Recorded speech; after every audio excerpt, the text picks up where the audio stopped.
নমস্কার সকল বন্ধুকে আমার নতুন একটা ভিডিওতে সবাইকে অনেক অনেক স্বাগতম। আজকের ভিডিওটা কিন্তু একটা রেসিপি নিয়ে চলে এসেছি। এটা হচ্ছে সর্ষে ভোলা। এই রেসিপিটা আজকে তোমাদের সাথে আমি শেয়ার করতে চলেছি। তো তোমরা দেখতে থাকো, কেমন লাগবে সেটা কিন্তু কমেন্টেও জানিও। পুরো রেসিপিটা দেখো, আর আমার চ্যানেলে নতুন হলে প্লিজ সাবস্ক্রাইব করে দিও। তো দেখতে থাকো কিভাবে করলাম। প্রথমে দেখো এখানে কিন্তু 500 গ্রাম ভোলা মাছ আমি এখানে ধুয়ে ফ্রেশ করে নিয়েছি, আর এখানে একটু জল দিয়ে রেখে দিয়েছি। তারপর এটাকে আমি প্রথমে ভেজে নেব মাছটিকে। যেহেতু এটা সর্ষে দিয়ে ভোলা মাছ করব, তো এখানে কিন্তু আমি সর্ষে নিয়ে নিয়েছি পরিমাণ মতো। দেখো এখানে কিন্তু দু প্রকার সর্ষে আছে, একটা হচ্ছে সাদা সর্ষে, একটা কালো সর্ষে। তোমাদের কাছে যে কোনো একটা সর্ষে যদি না থাকে তাতেও কোনো অসুবিধা নেই, তোমরা যে কোনো একটাও দিতে পারো। আর এর সাথে কিন্তু আমি মিক্স করব পোস্ত। এই দেখো পোস্ত, এই পোস্ত পুরো 1 প্যাকেট পোস্ত কিন্তু আমি এখানে দিয়ে দিচ্ছি।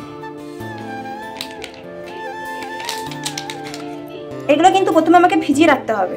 এর মধ্যে একটু জল দিয়ে অ্যাড করে ভিজিয়ে রাখবে, তাহলে কিন্তু পোস্তগুলো আর সর্ষেগুলো ভিজে ফুলে উঠবে। তারপর কিন্তু এটা পেস্ট করতে অনেক সুবিধা হবে। তো চলো এখানে জল দেওয়া যাক।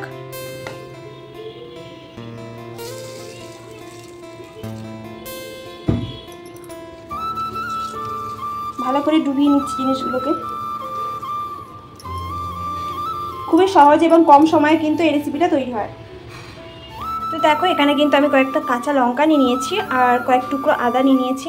এগুলো কিন্তু সমস্ত জিনিসগুলো একসাথে আমাকে পেস্ট করে নিতে হবে। সেখানে আমি একটা ব্লেন্ডার নিয়ে নিয়েছি। ব্লেন্ডারের মধ্যে এখন এগুলো দিয়ে এগুলো পেস্ট করে নেবো, একটা স্মুথ পেস্ট রেডি করে নেবো। তো এদিকে আমি একটা প্যান বসিয়ে দিয়েছি আর দিয়ে দিচ্ছি সর্ষের তেল। তোমরাও চেষ্টা করবে সর্ষের তেল দিয়ে রান্না করার।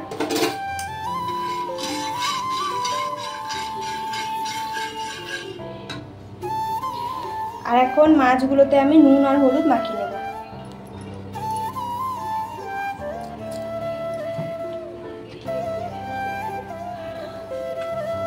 এখন ভালো করে মাছগুলোকে মেখে নিতে হবে।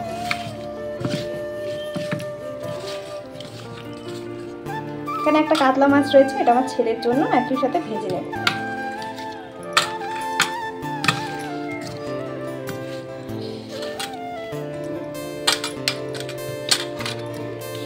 প্রত্যেকটা মাছের গায়ে কিন্তু খুব সমানভাবে নুন আর হলুদ সুন্দর করে মাখিয়ে নিতে হবে। তেলটা গরম হয়ে গেছে, এখন মাছগুলো দিয়ে দিচ্ছি।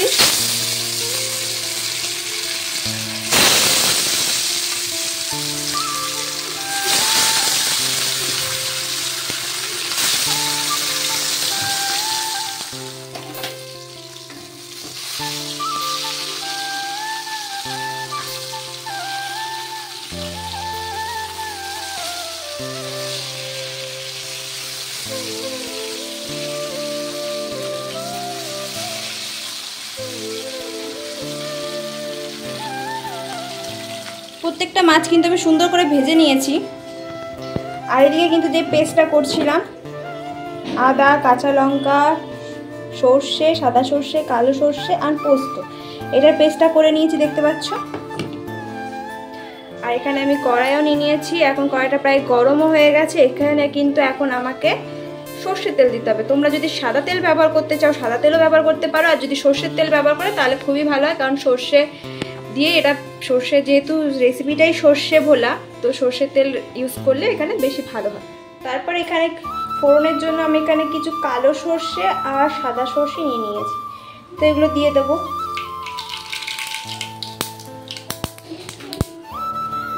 তারপর দিয়ে দিচ্ছি কটা কাঁচা লঙ্কা। তারপর করে রাখা যে পেস্ট সেইটাকে আমি দিয়ে দিচ্ছি তেলের উপর।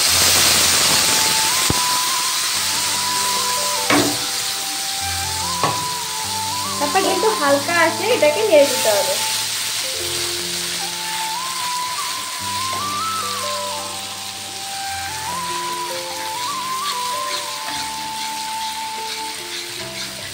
ভালো করে কষিয়ে নিতে হবে।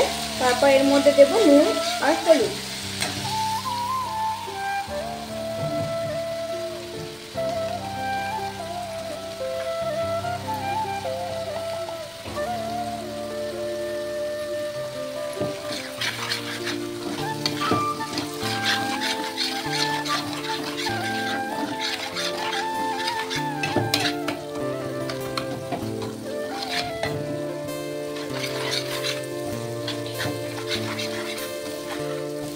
তো মশলাটা কিন্তু ভালো মতো কষানো হয়ে গেছে। এখন কিন্তু এর মধ্যে আমি দিয়ে দেবো ওই যে পেস্ট করার যে জলটা, সেই জলটা দিয়ে দিচ্ছি।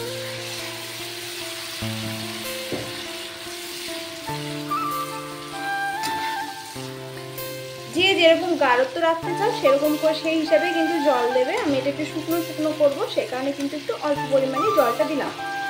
দেখো এখন কিন্তু ফুটতে শুরু করে দিয়েছে। এখন কিন্তু এর মধ্যে আমি মাছগুলোকে দিয়ে দিচ্ছি।